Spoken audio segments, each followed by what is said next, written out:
Hoy les traigo un clásico irresistible, un bizcocho japonés, esponjoso, suave y con ese toque casero que te hará querer repetirlo una y otra vez. Ideal para el desayuno, la merienda o cuando quieras, porque créeme, no podrás resistirte.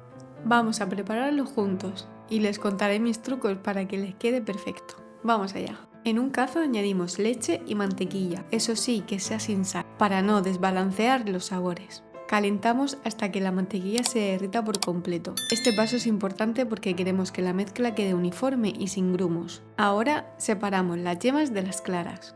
Hazlo con cuidado para que no caiga nada de yema en las claras, porque si no, montarlas será todo un desafío. Hay que tener paciencia, o si tienes algún truco de cómo hacerlo fácil, déjamelo en los comentarios. Mezclamos la leche caliente con las yemas, batiendo hasta que consigamos una espuma suave. Este truco le da al bizcocho esa textura esponjosa que tanto nos gusta.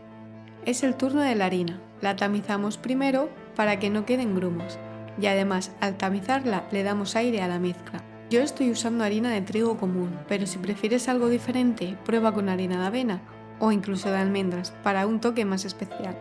Mezclamos suavemente la harina con las yemas y es importante no batir demasiado para que la masa no pierda esa ligereza. Lo dejamos apartado un momento mientras seguimos con las claras. Ahora toca montar las claras. Este es uno de mis momentos favoritos, ver cómo las claras empiezan a transformarse en algo mágico.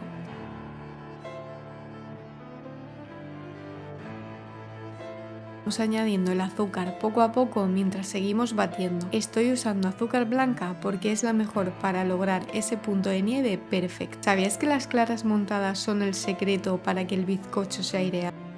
He tardado unos 5 minutos para lograr el punto de nieve. Ahora incorporamos las claras montadas a la mezcla de yemas en 3 partes. Aquí hay que ser muy cuidadoso. Mezcla con movimientos envolventes para no perder ese aire que hemos creado. Puede parecer un poco lento, pero debemos hacerlo así para luego lograr esa textura a bizcocho, ya que en esta receta no estamos utilizando levadura.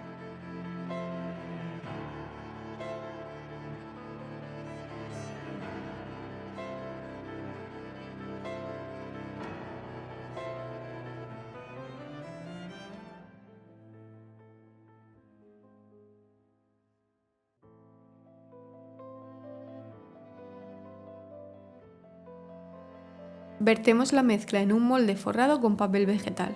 Alisamos los bordes y directo al horno, precalentado ya a 140 grados. En esta receta necesitamos una temperatura más baja, ya que es clave para que el bizcocho se cocine lentamente y quede súper esponjoso. Horneamos durante unos 35 minutos, aunque el olor a bizcocho es delicioso y empieza mucho antes.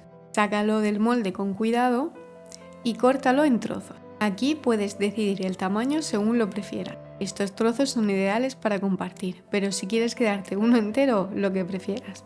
Lo decoré con un poco de azúcar glass para darle ese toque clásico. Ya casi está listo para disfrutar. Si prefieres no echarle azúcar glass, no pasaría nada, quedaría igual de bueno. Vamos a coger un trozo y mira qué pinta. Quedó súper esponjoso. Literalmente se siente como una nube al tacto. ¿No le dan ganas de probarlo ahora mismo?